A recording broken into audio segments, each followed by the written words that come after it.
I didn't run a test. I think we're recording. Here we go. Actual recording is higher quality. So I think we're good. All right. Hello, everyone, and welcome to the fourth episode of the Pickleball Jones. My name is Bradley. This is Doc, who joins me every time. Doc, how are you doing? Doing fine here in the great state of Indiana. Nice. Yeah. And I'm back in the great state of Arizona where it is nice and hot, but it's a dry heat. There you go. All right, man. Well, we have a lot to get into today, including Seattle. We were already talking about our big winners and losers. So let's just get into it. Winners and losers of the PPA Seattle Open. Doc, what do you got for us? All right, we got to start off. I hate to start off negative, but let's go on the losers. Colin Johns. The chance he's his brother's men's doubles partner by the end of the year, I don't know. He's on shaky ground. So I'm thinking, that's a big L for Colin. Are you making a wager here? So, like, can we make a bet on this? Like, how much would you be willing to bet that? Like, I'll take Colin Johns as being his brother and his partner at the end of the year. What kind of odds you throwing at me? All right, I think barring some new DNA evidence, he's still going to be his brother. Perfect. So I'll give you that one. The chance, you got to give me some kind of odds. I got to go plus 200. No, plus 200 that he will not be his brother's partner. You want to put $20 on it? Here we go. No, not 20. No, 5. All right, $5. I say his brother dumps him. I'll take it. I'll take the $5 bet. He's not getting beat in the round of 32 again. No, that's just, come on, man. You're talking the GOAT. It was rough. Yeah. It was rough. So I watched the two play. I just finished it. And Dad, Rick, as we like to call him, told me to go back and watch it. But they didn't do anything special. So Patrick Smith and DJ Young, for everyone who's listening, ended up beating the Johns brothers pretty early on in the at the Seattle Open. And so the Johns brothers never made it to anything, really. And they beat them in 3. First game the Johns brothers took, but then after that it went south. And I had to say it wasn't just Colin, but because Ben Johns did not look like himself. You're talking about the GOAT now. You're on thin ice. But I would say that Colin Johns, from a loser standpoint, not only lost there, which was not good, but then also lost in mixed doubles very early on. I don't even know who he lost. Maybe to Christian Alshon and to our girl, Hurricane Tyra Black, ended up beating them like first round or something wild. And and that brings us to the Maurice the Grease Twitter tweet that he did saying, "I trust Colin Johns with my wife. I've seen him play mixed." And I really think we all can agree with that. The man's a legend, Maurice. Like I said, we have to get him on this podcast. He'll take us into the stratosphere. The guy is hysterical, cutting edge. He is funny, and he doesn't lie. Yeah, he had a tweet earlier this week about women and dating. So I'll have to send that one to you. It's better to be read. So I'll send it your way. Well, that's what I had. I'm surprised he may have come. Do you think that Christian Alshon has to get permission from Anna Lee's mother on who his partner is going to be in the tournament? I don't know. I never thought about it. I'm thinking he does. I'm thinking. Yeah. I don't know. I think she's micromanaging this little superstar of hers, and so I think, down to the tiniest detail. Christian Alshon, by the way, we didn't talk about this, but I was in Seattle for the tournament. Not that tall. In my mind, he was a tall guy, but I just walked by him, and he's not a very tall person. Yeah, well, that's pickleball in general. That's good for us height challenged people. Yeah, Ben Johns is like a good, he looks like he's 6 foot, but everybody Yeah. else is pretty short, I would say, for the most part. That I was walking by, I was like, oh yeah, these people aren't that tall. Ben Johns is not that fast because, I did chase him down at the Desert Ridge tournament to get his autograph, a 70-year-old man chasing him down, and I was able to catch him. So There you go. he's not that fast. He's beatable. He's gettable at least. Yeah.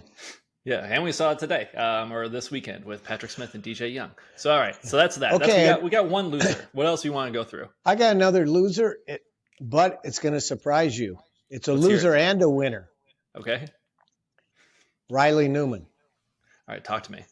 Says he's changing partners. He's tired of winning silver medals. Well, one bronze medal, my man. So, didn't even scratch coming close. He didn't even get bronze. Oh, you're saying, okay, because he didn't get bronze. Yeah, he didn't get shit with Julian Arnold. He did. Oh, did you watch that match? I did. That was shit show. Those guys didn't have a clue. Again, I don't know all the strategy, but I do know the strategy that you should have a general idea who's going to hit the ball. And they had no clue who the hell was going to hit the ball. They were struggling. I was listening to the King of the Court podcast, and they were talking with James Ignanovich, and they were saying that is a very tough thing to do with Riley Newman.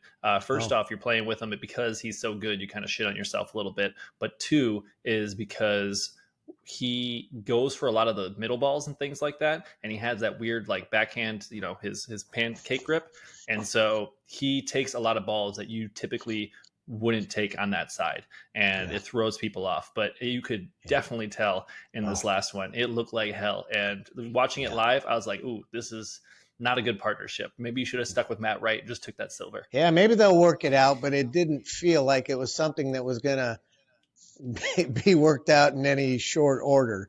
So I'm putting him on the losers there, but I also put him on the winners. All right, let's hear it. He and his sister. Okay, you want another wager? They're going to take down the GOAT and the GOAT this year. I'm in. What kind of odds we got? I'll go straight up on that one. Okay. So even odds that the Newmans, brother and sister, beat Anna Lee and Ben Johns. We doing a $20 bet again or a $5 bet? $5. Retired fixed income. Yeah. Retired fixed income. So I'm putting them in the winners because they had them on the ropes. Yeah. And that was a riveting. Were you at that match? I was at it live. So if you turn that one on, you'll see me in the back just smiling like a little jackass. Like as soon as you turn it on, it's just my face the whole time. But I would say that watching that one live, the first game went really well because Riley Newman does what Riley Newman does best, and Lindsay Newman did what she does best, which is she just blocks the shit out of everything and plays really good defense. And then he basically played singles otherwise. And so he was up at all different parts of the net, and he was running around like a maniac and just like hitting balls and attacking people. And I felt like in games 2 and 3, he kind of gave up on that. Game 2, they got beat pretty hard by Anna Lee and Ben Johns. And I think for game 3, it kind of shook him. And you could see he went more defensive when he needs to be offensive. Because they were still right there. They were 9, is either 8-8 or they were leading 9-8. And I said, this is it. They're going down. The GOAT and the GOAT going down. And they screwed the pooch. But I say they get them before the year is out. So $5. Yeah. All right. But I'm in. All right. I would say that one other group that gave some, some scared Anna Lee and Ben Johns maybe a little bit was just Dylan Frazier and Mary Brassica, I want to say. I watched them play, and they took a game from them, and I thought that was really cool. So, I know Dylan Frazier's your new guy, so I just wanted to give a shout out to that man. Yeah, and I do like Dylan and JW. Gold. Yeah. Anyway, I think Anna Lee's mother, once again, micromanaging her in those earlier matches before the Newmans, she told her, hey, you need to get been out of here, and she was poaching and doing. I mean, it was stuff. Usually she just stays on her side, and he pushes her out of the court. I mean, that's basically Yep. how it goes. He hits 90%. She poached every other shot. She was doing all kinds. Then they would get in this switching routine, and I don't know. Certainly, it was an orchestrated. She did it. Either they talked about it, or Miss Waters told her daughter to do it. Something was a new strategy. They didn't do it in the Newman match Yeah, as much. but I'll swear. Yeah. And you can tell, like, Anna Lee. Okay, so two things about Anna Lee. I'm going to give her a winner of the weekend, obviously. So real quick, Anna Lee won gold in Triple Crown. So this is her 6th Triple Crown in a row, and she was killing it. I would say two things stood out with Anna Lee. First off, the girl developed in, I don't know, just this tournament, a lob. I watched her lob multiple times, and they were perfect every single time, just in the back line. It was unbelievable to see, and she pulled it out in multiple games. It wasn't like a fluke or anything like that. She was just crushing it. And so one is her lob, and I was very excited about it. And then two was her poaching game, and I was very blown away, not only when she was partnered up with Ben Johns, but then also when she was with Anna Bright. I mean, she won, I think, like four match points off of just poaches, or game points off of just poaches alone. So I'm going to throw it to Anna Lee for that. Well, I hate to call you out on a podcast, but you're giving her a winner for hitting lobs. When we play, you say you hate people who lob because you think it's a poor man's game. It's that people who can't do anything else. But you're going to give Anna Lee a winner for lobbing. Okay, now I understand the logic. When you're a baby goat, you can do whatever the hell you want. When you develop some type of new thing, you know what I mean? Because her thing is all all power. And so when she starts finessing things like that, I'm like, oh shit, she's got some finesse game too. I had no idea. And I got to give it to her for that. But you're right. I do hate lobbers. I hate them so much. There's nothing that drives me crazier. Okay. My final winner and loser, once again, this person's going to go in both categories. That's a little oxymoron, but anyway, it goes out to our podcast host, Brad, who took home bronze in the singles, 3.5. So props to Brad. Congratulations. Thank you. But on the loser side, Brad was sent to Seattle with 4 objectives. One was to play well, which he did. You're happy with the bronze? I'm okay. All right. Yeah, could have played better, but it's all right. Yeah, it was good. All right, we'll give you that. Mission accomplished. You had 3 other objectives. 1, find a sponsor for our podcast. 2, get someone, a pro or someone of importance in the PPA, to record an interview that we could use on the podcast. And 3, get some free shit. And to the best of my knowledge, I don't see any free crap coming our way right now. So I would say Brad goes in the loser. He won the bronze, winner. He only accomplished 1 out of 4 objectives in Seattle, loser. Sure. Okay, fair enough. I appreciate it. Let me respond. I would say first, in my singles games, they went well, but definitely could have done better. From a free stuff standpoint, got some free things. I have a keychain for you, and hold on one second, got you a PPA hat. Now we're talking. Okay. And hold on one second, this is the best one. I had to pay for this one, but I got it for you anyway. It's your girl.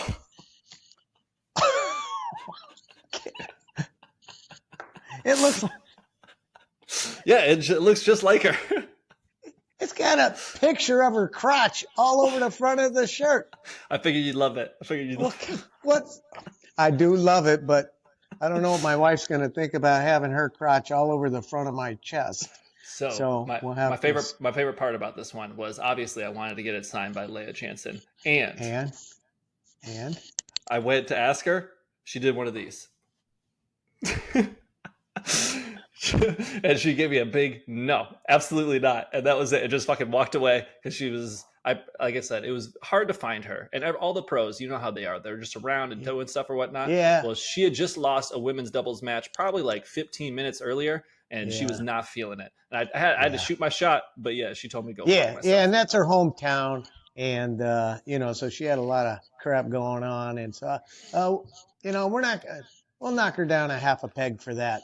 But Yep. just so you don't think I was goofing off all weekend, Yep. I went to watch my granddaughter's Irish dance at the Chicago Dogs baseball game, an independent team. I think it's affiliated with the Cubs in Chicago. And look what I got you. A Chicago Dogs baseball hat. I love it. Come I actually on. didn't even grab this, my man. Thank you. I have a hat for you, which is even crazier. This is just us like now, like talking about things that we bought each other.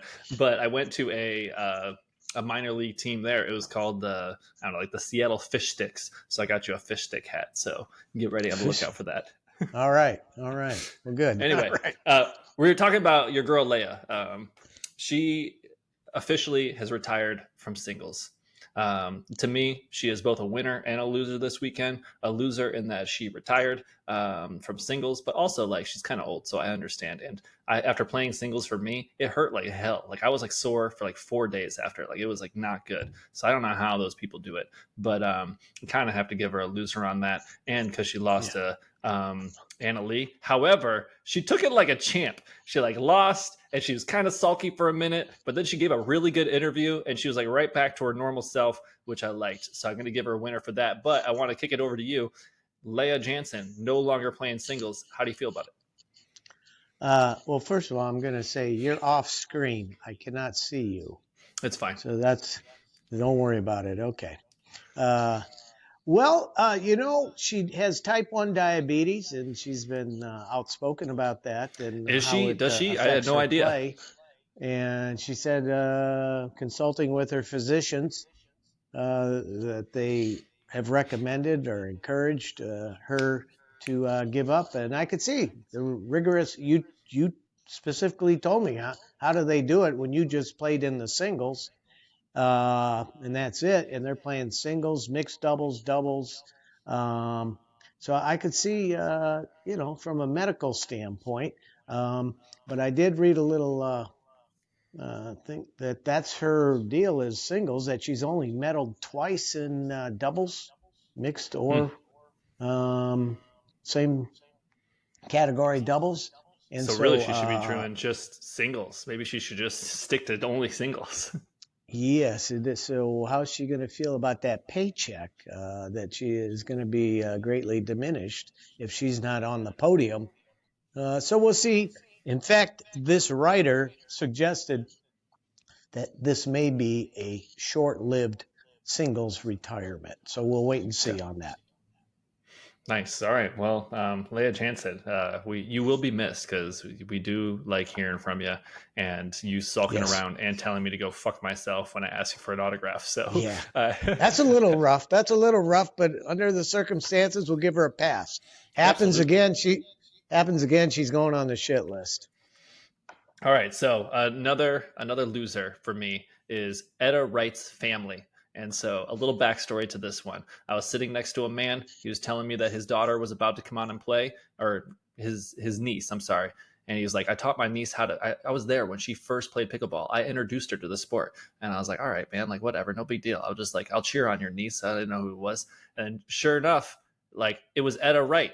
And so he and like his wife and Etta Wright's mom and like her cousins were all there cheering her on. Apparently they go to all of the matches that she plays in and like cheers them on and whatnot. And so they are a bit fiery. They like Etta Wright, you look at her, very composed out there, doesn't say anything. Her family, not at all. They were out there yelling and talking smack to Yana as well as Lauren Stratman.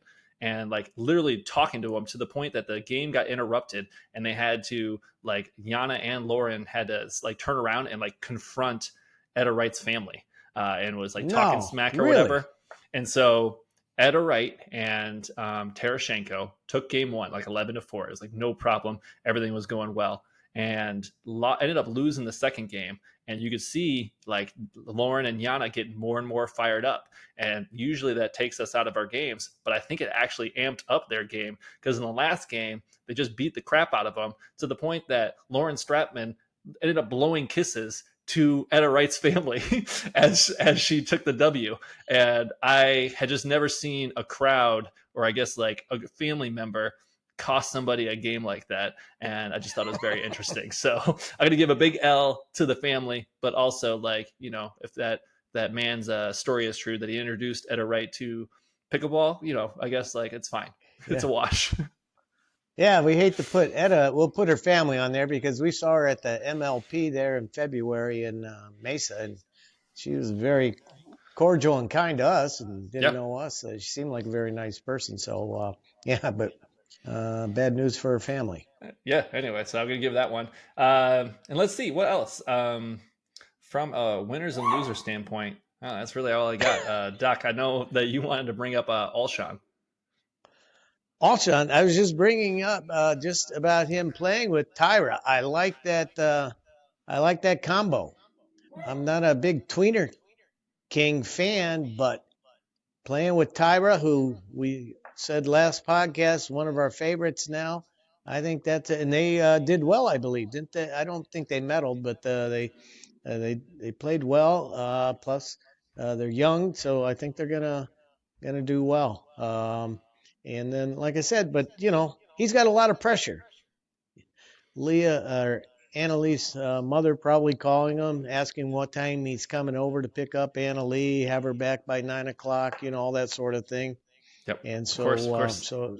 So that's a lot of pressure. I don't know if he gets to help pick out her outfits for the tournament, but we can get into that later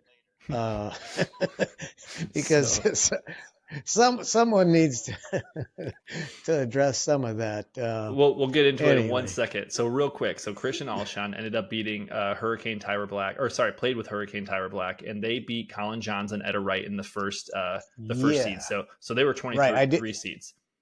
Yes. Then they went on to beat Julian Arnold and Jesse Irvine. Hey, I wanted to say we should have made a bet on this one. Jesse Irvine ended up showing up. Can you believe it? Hey, yeah. She passed the concussion protocol. All right, she's back. Imagine that. And then ended up losing to Anna Bright and James Ignatovich, who went on to silver in this at the end of the day, which was pretty good. So and they put up a fight too. They went 11-9 or 11. They lost 11-9 in the third. So like they were right there. So yeah, Hurricane Tyra Black and Christian Alshon, just be on the watch out. Okay. Yeah, that's up and coming. Yeah. All right. Hey, this would be a good chance for us to just pause. Okay. Once again, because I can't see you, and you told me not to worry about it. All right. Because I don't want to have to make 5 episodes of this podcast like we did last time. Here, let me see what I can do for you. Hey, here would be been an idea. No. You know, you were in Seattle. Yep. In Silicon Valley. Maybe you could have talked to somebody about tech so we could get this straightened out. Although I would have to buy a phone from this century, and that's a problem. So I think that's the biggest thing is like we need technology in order to do it, and neither of us have updated our technology. Correct. Yeah. Okay, so real quick, I wanted to say my match of the weekend goes to Connor Garnett, who put up a fight against Ben Johns. That was the first time I actually seen Ben Johns get super cheerful after a match. The dude just started yelling because Connor Garnett took it to the man. It went into overtime in the second game, and Ben Johns pulled it out 11-9, I think, at the end. But Connor has this wicked backhand, apparently has a baseball background. He has a two-handed backhand that just really put a hurting on Ben Johns. And I would say if you're going to watch any match, that would be my number one recommendation. It was in the semifinals of day one at singles. So you're a little gaga over this Garnett guy. So yeah, solid. So all right. So that's my recommendation. Got you in his he has you in his corner. That's good. Well, what was your match of the weekend? So if you're going to say like one match that you recommend people to watch, what are you going to pick? Oh, it's got to be the semifinals. Newman and Newman against the GOAT and the GOAT against Yeah. Anna Lee and Ben. They had them. I'm telling you, they had them. Nine. I think again 9-8 in that third game with the serve maybe. And I said they're going down, and then so we'll see if it was just same old where they never lose and they just let them get close, or if this is something the Newman siblings are going to break through. As we bet earlier, I say they do break through and beat them. All right. I mean, we got a $5 bet on it, so I'm excited. Yeah, that's my match of the week. All right, you wanted to talk about paddles. So one of the things I learned in Seattle, I met this guy named, I want to say his name was Clay or something like that. Anyway, he is the head pedal tester for the PPA and for the USAPA. And he explained to me the expense of testing paddles. He explained that in the PPA, only people in the quarter, semi, and finals get tested, and they get tested beforehand each time. And he even puts like a little like marker that you can only see with a UV light that the referees know to check for and things like that. But he said at the APP, they actually test every paddle all the time. And so they're testing like over 300 paddles per day, which sounds miserable. And they only have 2 machines to do it. So anyway, I learned a little bit about that, but I heard there was some controversy that I didn't pick up on. So Doc, tell us more. Well, you would think you were in Seattle, you might have picked up on this, and I had to stumble upon it. But this gentleman, Evloff, apparently was plowing through the singles, and he's never medaled, and he's never advanced past maybe around a 32 or something crazy like that. Or he just was overachieving.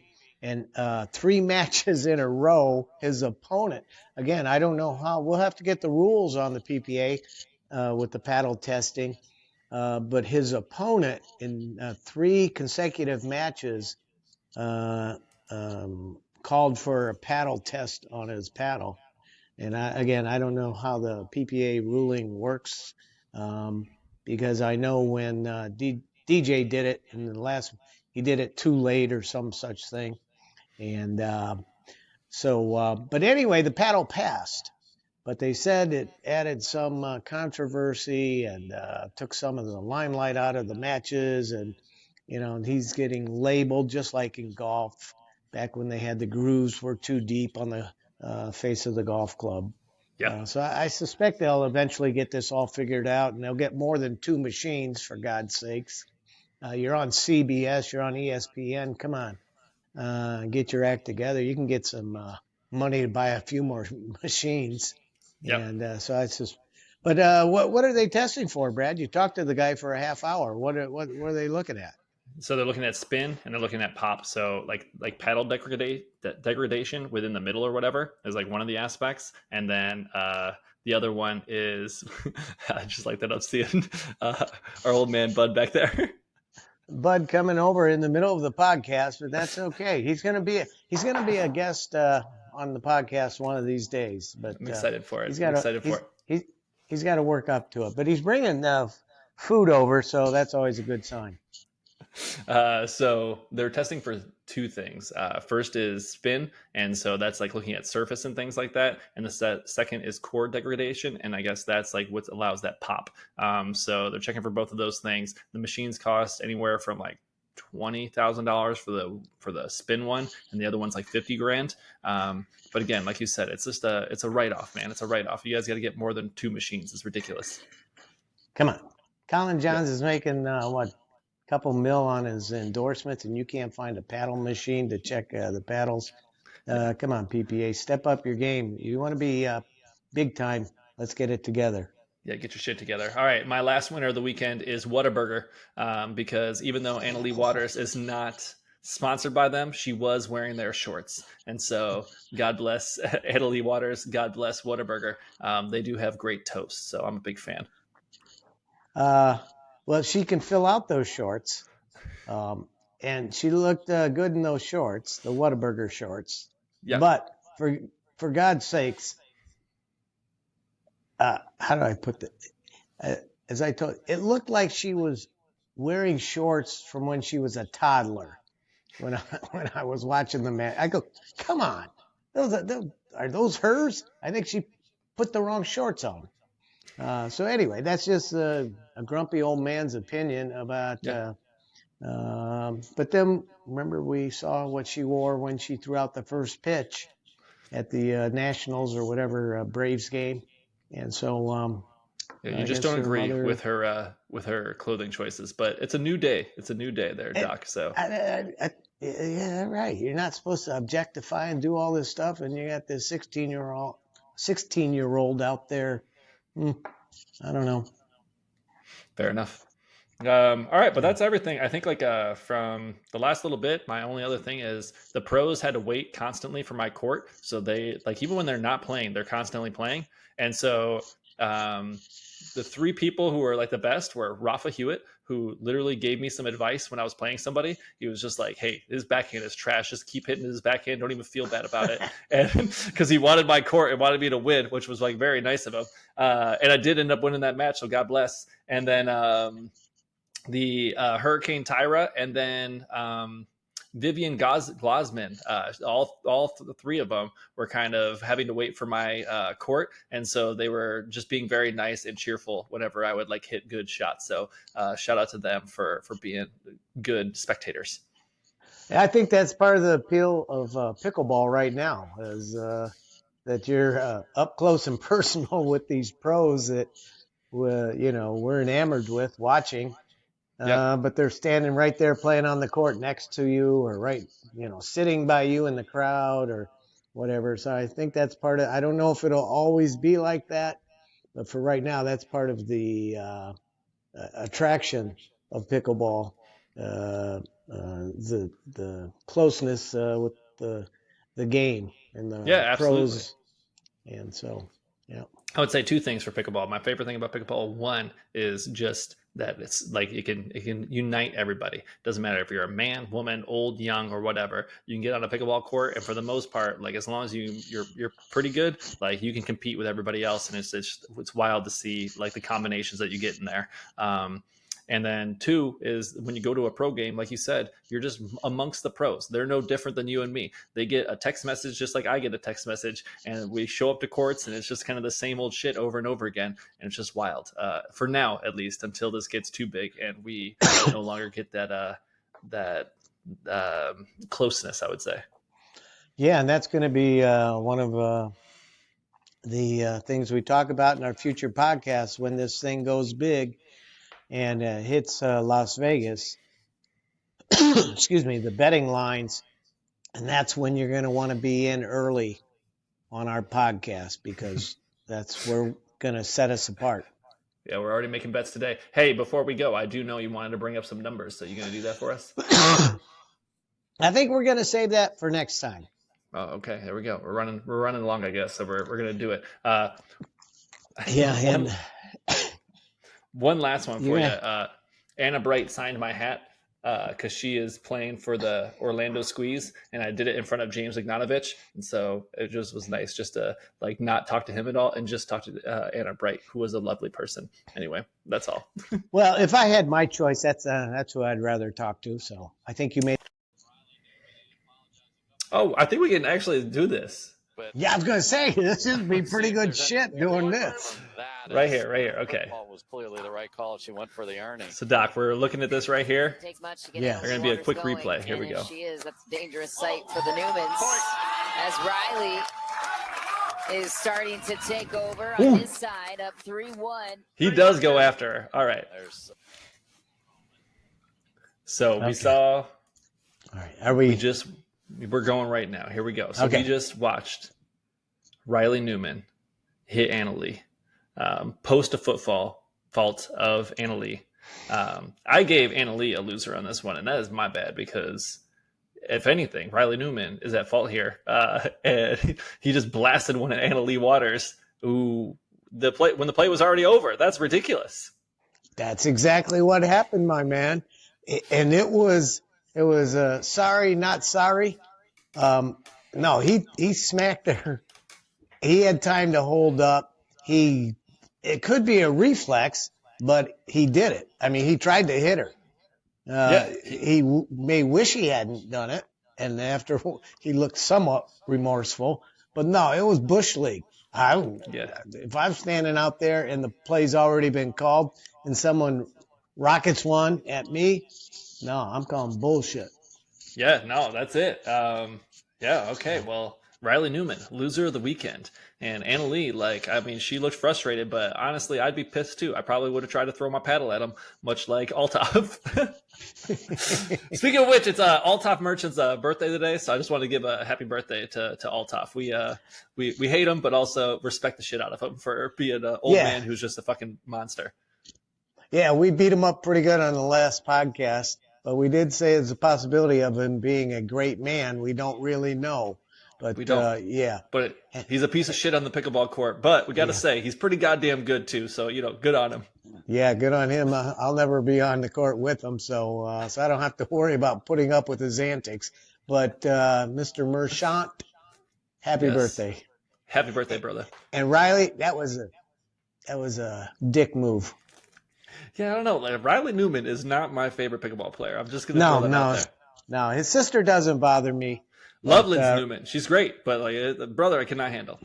No, that I was doing cartwheels when he and his new partner got their ass kicked. Julian Arnold. Julian, yeah, because he's on the shit list too. Yeah, so you absolutely. put those two together, oh man, that's just dog meat. Nice. So, yeah. So. All right. Well, this has been another episode of the Pickleball Jones. I'm Brad. That's Doc. We'll see y'all soon. Peace.